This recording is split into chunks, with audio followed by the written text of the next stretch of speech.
Bismillahirrahmanirrahim. Alhamdulillah alladzi nasaba lin-nasi yaumal qiyamah wa ja'ala fiha ahwalan shadidah. Ashhadu an la ilaha illallah wahdahu la syarika lah wa ashhadu anna sayyidana Muhammadan abduhu wa rasuluhu wa la nabiyya ba'dah. Allahumma salli wa sallim wa barik ala syafi'il ummah sayyidina wa habibina wa maulana Muhammadin khairil wara sajiyah wa ala alihi wa ashabihi wa dzurriyyatihi wa man tabi'a hudah, amma ba'd. Yang kita hormati dan kita cintai para habaib, para alim ulama, guru-guru agama, para muhibbin, hadirin dan hadirat rahimakumullah. Alhamdulillah, syukur kehadirat Allah Subhanahu wa taala yang memberikan taufik hidayah dan inayah kepada kita semua, sehingga kita pada malam hari ini dapat berkumpul bersama-sama di majelis yang penuh dengan barakah ini. Salawat dan salam kita haturkan selalu ke haribaan junjungan kita Nabi besar Muhammad sallallahu alaihi wasallam, dan kepada seluruh keluarga, para sahabat, zuriat dan pengikut-pengikut beliau.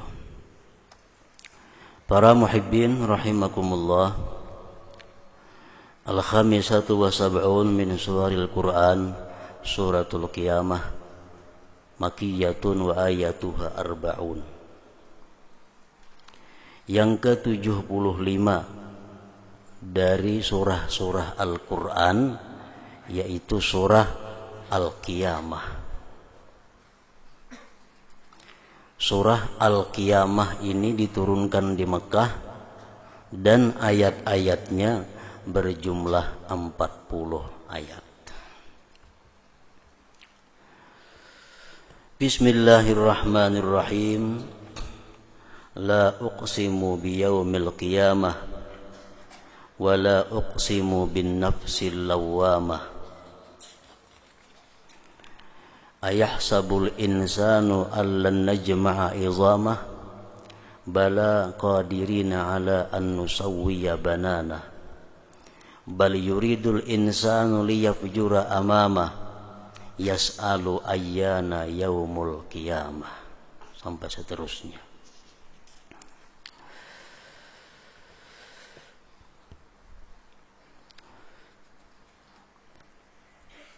Allah Subhanahu wa ta'ala berfirman di dalam surat ini, Bismillahirrahmanirrahim. La uqsimu biyaumil qiyamah. Aku bersumpah dengan hari kiamat, dan aku bersumpah dengan nafsu lawwamah. Adakah menyangka manusia bahwa kami tidak bisa menghimpunkan tulang-tulang mereka yang sudah hancur di dalam kubur itu? Tidak, kami kuasa atas bahwa meratakan kembali jari-jari mereka. Tetapi menghendaki manusia itu untuk selalu berbuat dosa selama-lamanya. Dia bertanya, kapan itu hari kiamat terjadi? Ayat pertama sampai ke-6 surat Al-Qiyamah ini. Para muhibbin rahimakumullah, Allah Subhanahu wa ta'ala bersumpah. Pertama, sumpah Allah dengan hari kiamat. Yang kedua, Allah bersumpah dengan nafsu al-lawwamah. Allah bersumpah apa? Bahwa Allah akan mampu menghidupkan kembali menghimpunkan kembali tulang-tulang yang bertebaran di dalam kubur itu. Sehingga manusia itu akan bangkit nantinya pada hari kiamat untuk menghadap Allah Subhanahu wa ta'ala, mempertanggungjawabkan segala apa yang diperbuatnya. Allah Subhanahu wa ta'ala bersumpah dengan hari kiamat karena hari kiamat itu ada sesuatu yang sangat dahsyat. Hari kiamat itu sesuatu hari yang tidak bisa kita bayangkan dengan kejadian-kejadian sebelumnya. Karena pada hari kiamat itu akan terjadi berbagai macam peristiwa yang akhirnya adalah hancurnya seluruh alam semesta ini. Para muhibbin rahimakumullah. Yaumul qiyamah, hari kiamat. Hari berdiri artinya. Kenapa dingarani atau dinamai hari berdiri? Liqiyamin nas li rabbil alamin. Karena pada hari itu manusia berdiri menghadap Allah Subhanahu wa ta'ala. Itu ngarannya hari kiamat.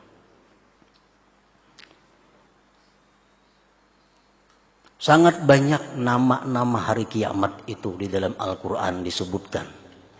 Disebutkan juga hari kiamat itu namanya Yaumul Akhir. Seringkali dalam hadis disebutkan man kana yu'minu billah wal yaumil akhir. Siapa yang beriman dengan Allah dan beriman dengan hari akhir. Artinya hari akhir itu apa? Hari kiamat juga. Kenapa hari kiamat disebut dengan hari akhir? Li'annahu la yauma ba'dah. Karena sesudah itu tidak ada hari lagi. Itu hari yang terakhir sudah. Hari kiamat dinamakan pula dengan Yaumul Ba'ats.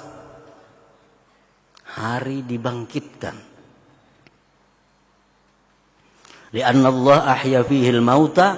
Karena pada hari kiamat itu Allah menghidupkan makhluk-makhluk yang mati. Lalu disebut hari itu hari berbangkit. Disebutkan lagi nama hari kiamat itu adalah Yaumul Khuruj, hari keluar. Maksudnya apa hari kiamat itu dinamakan hari keluar? Li'anna Allah akhrajahum min kuburihim. Karena Allah mengeluarkan mereka manusia-manusia dari kubur-kubur mereka. Dan hari kiamat itu pula dinamai dengan Yaumuddin.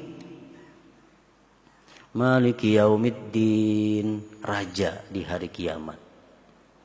Yaumul Qiyamah bisa juga dinamakan Yaumuddin.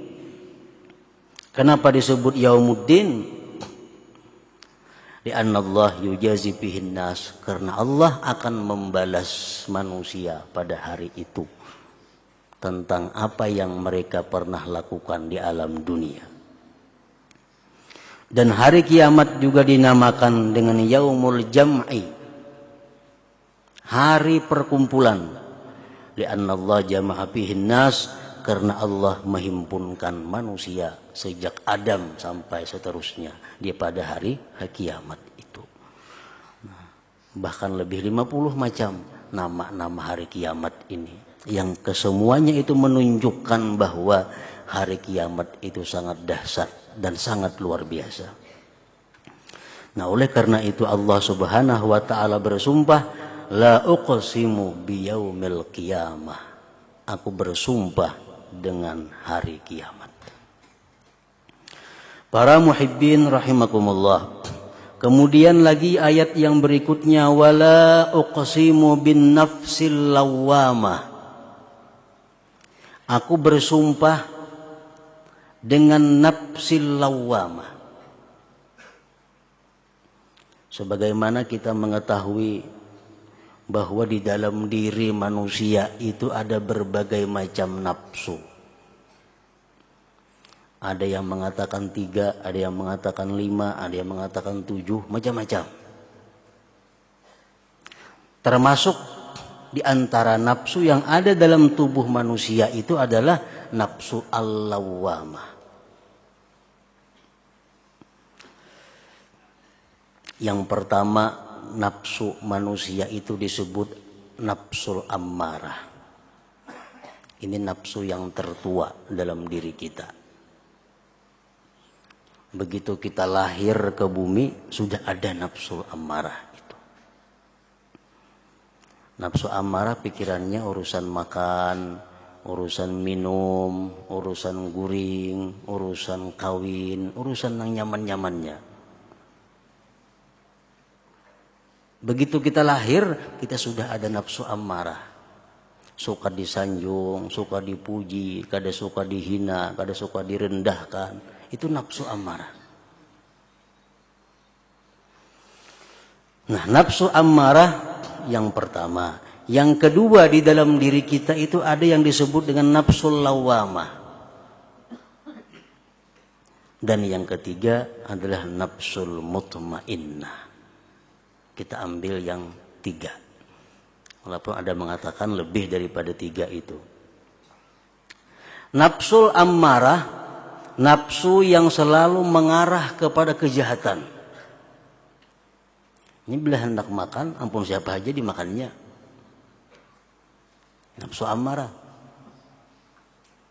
Kada tahu boleh, kada tahu kada. Ini nafsu ammarah. Ini nafsu ammarah adalah lil kafirin wal fasikin, nafsunya orang kafir dan orang-orang fasik. Yang kedua, an-nafsul lawamah. Hiya nafsul mu'min. Itulah nafsunya orang yang beriman.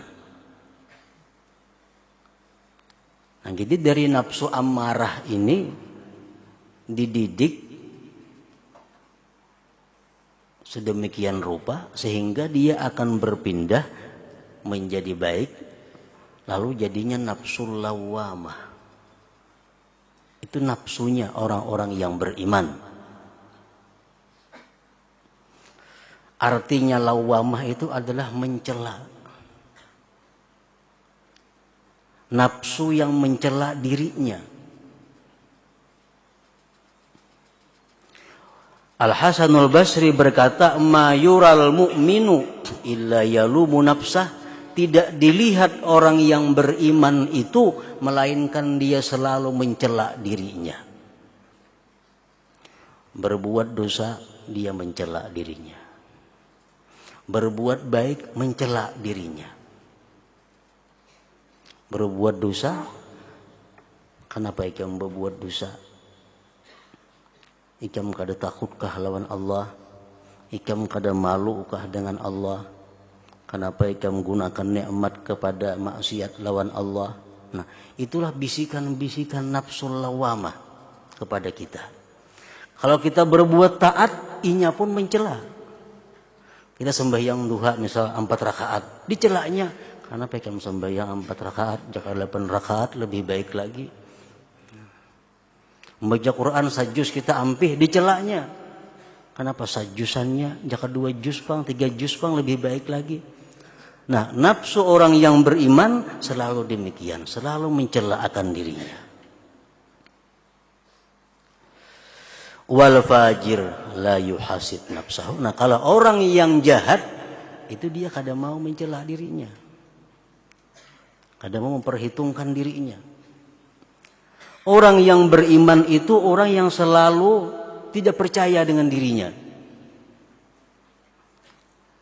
Selalu takut. Selalu merasa lebih banyak buruknya daripada baiknya.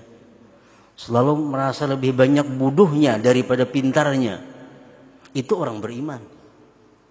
Nah, kalau al-fajir, lawannya orang beriman, selalu merasa paling baik. Selalu merasa paling pintar. Selalu merasa orang di bawahnya. Itu nafsu orang yang fajir, orang yang bukan beriman. Ma yural mu'min illa yalumu nafsah. Tidak dilihat orang yang beriman itu melainkan dia mencela dirinya. Qala ba'du sufiyah hiya mabda'u tarakki wal khair. Itu nafsul lawamah adalah merupakan awal permulaan naiknya seseorang dan awal kebaikan seseorang. Kalau kita nih mau mencela diri kita, Kalau kita mau merasa hina, merasakan kehinaan diri kita, itu tanda kita akan naik kepada nafsu yang lebih mulia, nafsul mutmainnah. Kalau kita mau, kita merasa bahwa kita ini lebih banyak dosanya daripada pahalanya, kita cela diri kita, mau demikian, itu adalah perawal daripada kebaikan kita. Nah, kalau kita merasa sudah punya ilmu banyak, kita merasa punya amal banyak, kita merasa sudah ahli segala macam, ini awal kejahatan seseorang. Awal daripada kehancuran seseorang. Nah, makanya Allah Subhanahu wa taala bersumpah demi nafsul lawwamah. Karena nafsul lawwamah ini adalah merupakan titik awal daripada kebaikan seorang manusia.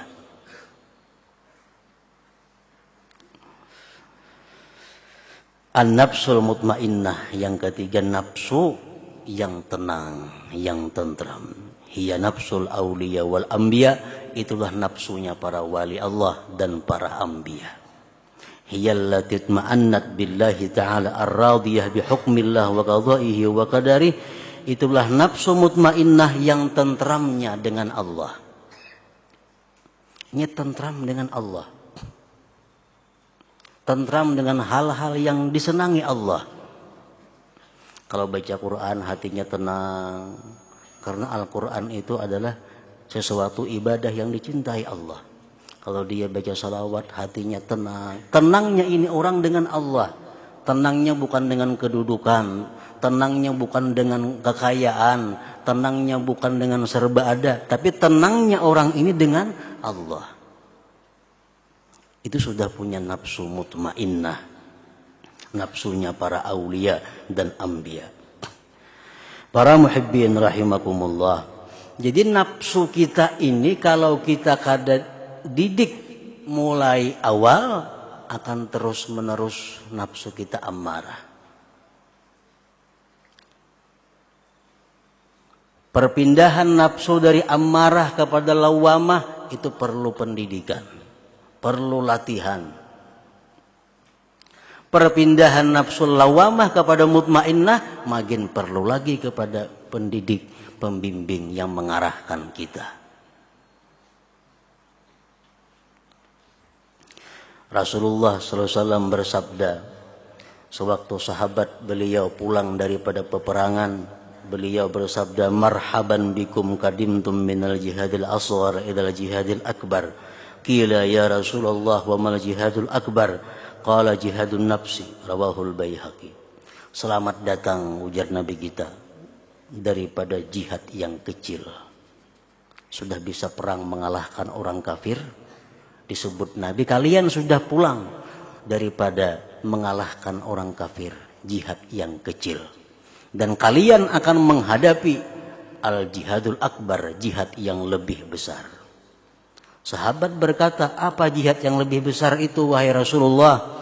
Rasulullah menjawab, jihadun nafsi, berjuang melawan nafsu ammarah. Kalau kita kada berjuang melawan nafsu ammarah, kita kada akan bisa punya nafsu lawamah.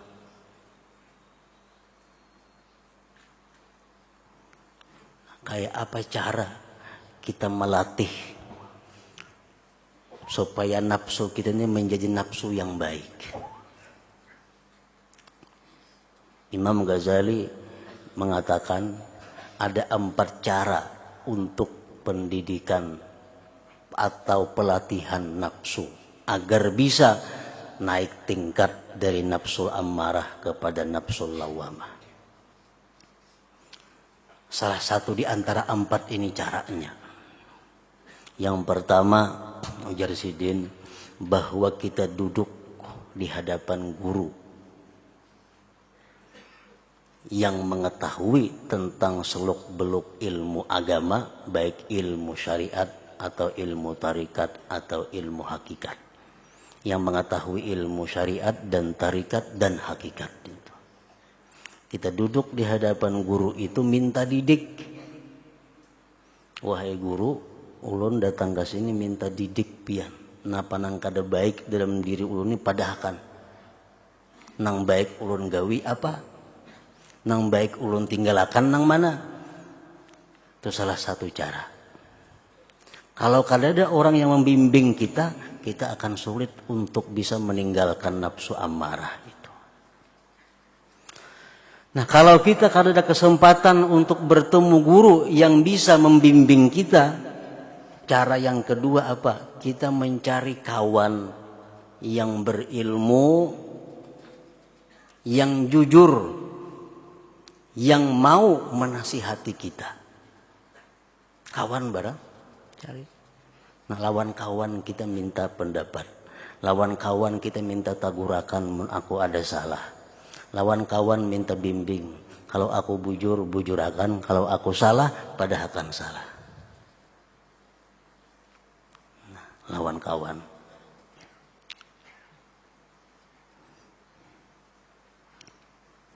Yang ketiga, caranya kita mendidik nafsu kita, kita mengambil pelajaran dari suara-suara musuh kita. Kita mengambil pelajaran dari suara-suara orang yang antipati kepada kita. Karena biasanya yang keluar daripada musuh kita adalah aib dan keburukan kita. Apa yang dikatakan oleh lawan-lawan kita, apa yang dikatakan oleh orang yang kada senang lawan kita, itu kita ambil pelajaran. Atau yang keempat, kita bergaul dengan manusia. Apa yang mereka anggap baik, kita ukur lawan diri kita.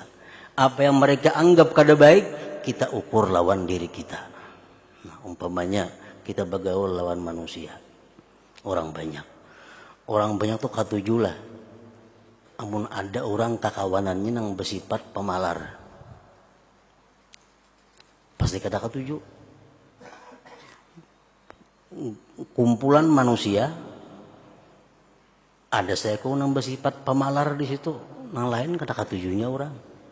Nah, kita bawa ke diri kita. Kalau aku pemalar, berarti aku kada diketujui orang juga. Di antara kumpulan mereka ada yang bersifat sombong. Bersifat sombong kada akan disenangi kawan-kawannya. Kita ukur ke diri kita. Nah, kalau aku sombong berarti aku ini kada disenangi oleh kawan-kawan. Nah, jadi ada 4 cara, itulah pendidikan untuk meningkatkan derajat. Jangan sampai kita tetap berada pada nafsu ammarah. Mesti kita naikkan kepada nafsu lawamah. Dengan nafsu lawamah itu merupakan modal kita untuk mendapatkan nafsu yang mulia, nafsu mutmainnah. Para muhibbin rahimakumullah. Kemudian ayat yang terakhir yang ke-6 tadi, yas'alu ayyana yaumul qiyamah. Dia bertanya kapan hari kiamat.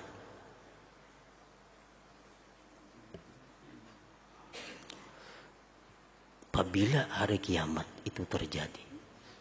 Dalam Al-Quran banyak Allah menceritakan hari kiamat, gunung berterbangan, segala macam gedung, langit runtuhan. Tentang dahsyatnya hari kiamat. Ada yang bertanya kepada Nabi, kapan hari kiamat itu terjadi?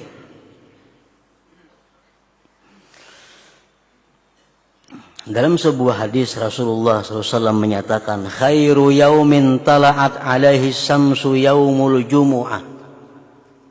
Sebaik-baik hari yang terbit matahari adalah hari Jumat. Itu paling baik hari Jumat. Menurut sebagian ulama, lebih baik dari hari apa juga pun, hari Jumat itu. Kenapa salah satu kebaikan hari Jumat itu? Setiap amal ibadah kita dilipat gandakan pahalanya sampai 70 kali. Kalau kita bersalawat di hari biasa dapat 10. Kalau hari Jumat minimal 70, bisa lebih. Salah satu kebaikan hari Jumat. Fihi khulika Adam wa fihi udkhilal jannah wa fihi ukhrija minha. Pada hari Jumat itu diciptakan Nabi Adam. Nabi Adam dimasukkan ke surga, dikeluarkan dari surga. wala taqumus sa'ah illa yaumal jumu'ah, dan tidak terjadi kiamat melainkan pada hari Jumat. Hanya dua makhluk Allah yang kada takut menghadapi hari Jumat ini, jin dan manusia. Kalau binatang-binatang dan makhluk yang lainnya setiap hari Jumat mereka takut kepada Allah dan memperbanyak ibadah sebanyak-banyaknya. Karena khawatir kalau hari itu terjadi kiamat. Karena kiamat ditetapkan hari Jumat. Cuma tanggal berapa, tahun berapa, hanya Allah yang tahu.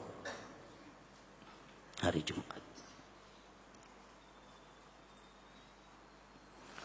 Rasulullah Shallallahu Alaihi Wasallam pernah ditanya tentang hari kiamat.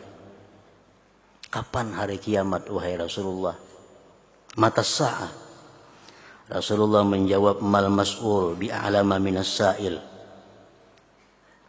Yang ditanya Nabi kada lebih tahu daripada yang bertanya.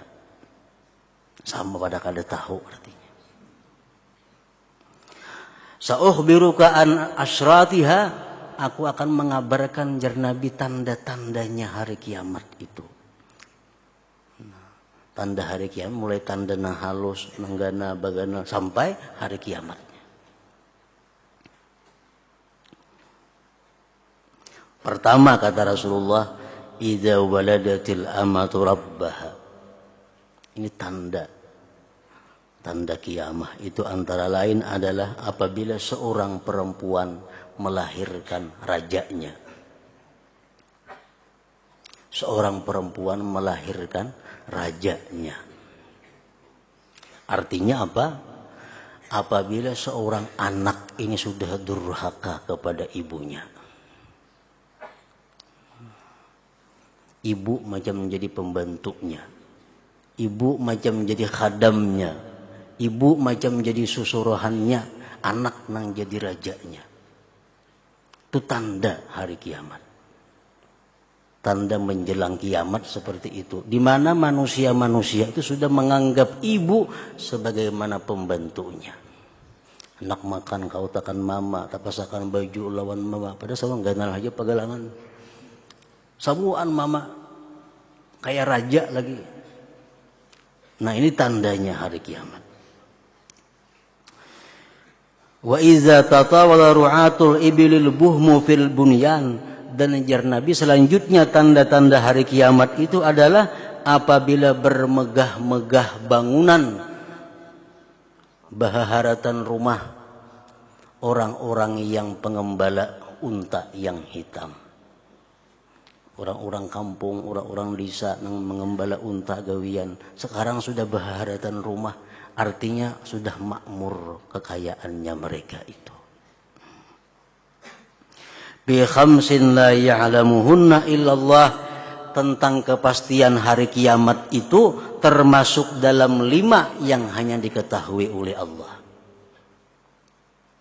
Ada 5 hal yang hanya Allah mengetahui. Pertama, tentang turunnya hujan. Yang tahu pasti adalah Allah. Besok jam berapa hujan? Di mana letaknya hujan? Berapa kubik banyu nang diturunakannya? Hanya Allah nang tahu. Saya kung jua pun manusia kada nang tahunya itu. Ramalan tuh kira-kira hujan di pantai bisa tak birayang hujannya. Nah, pastinya hanya Allah tentang turunnya hujan.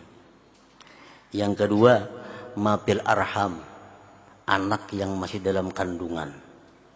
Apakah ini anak nanti anak yang kaya, atau anak ini anak yang miskin nantinya, atau anak ini anak yang alim, atau anak yang jahil, atau anak durhaka, atau anak yang bakti, atau anak yang celaka beruntung, hanya Allah yang tahu.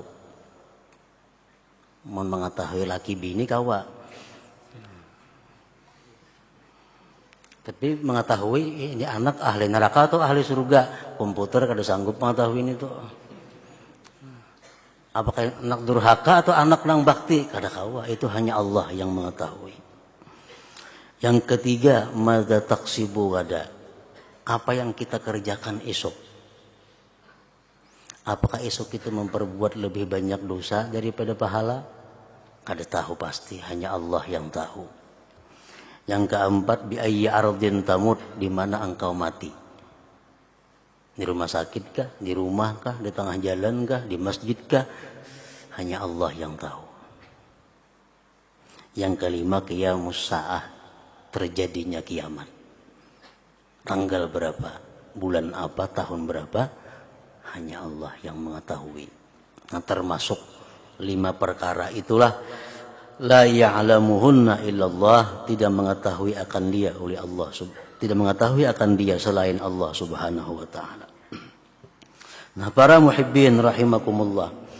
Jadi Rasulullah sallallahu alaihi wasallam hanya menjelaskan tentang tanda-tandanya. Tanda-tanda kiamat. Dalam hadis lain beliau menyatakan tanda-tanda kiamat itu adalah min asyratis sa'ah an tuttakhadzal amanatu maghnama.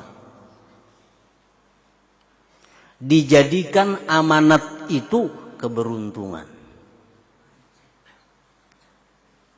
Ini awal daripada tanda-tanda kiamat.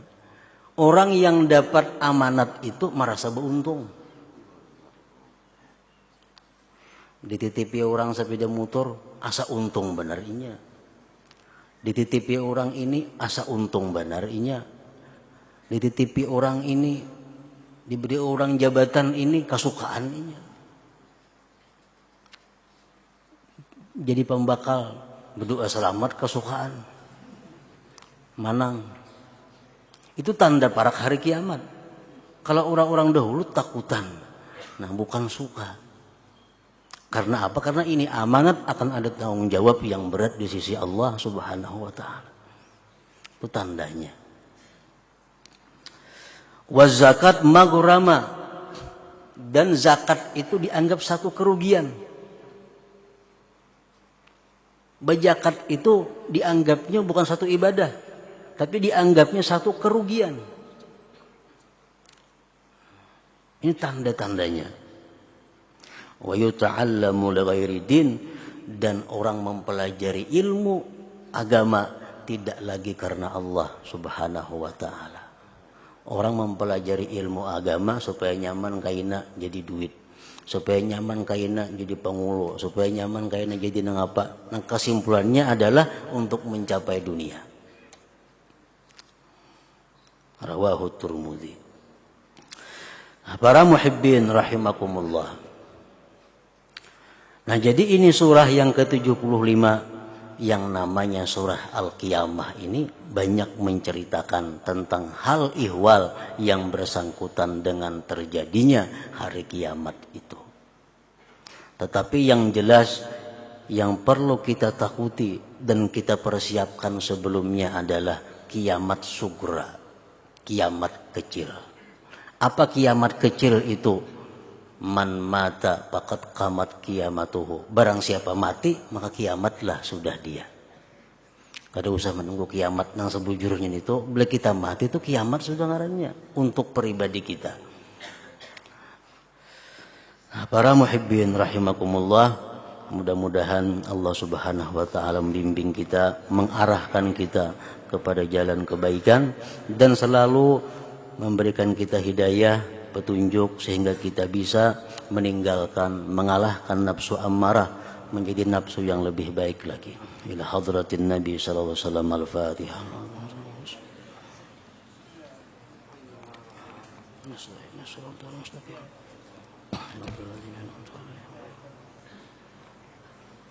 Asyhadu an la ilaha illallah wahdahu la syarika lah. أشهد أن سيدنا محمدا عبده ورسوله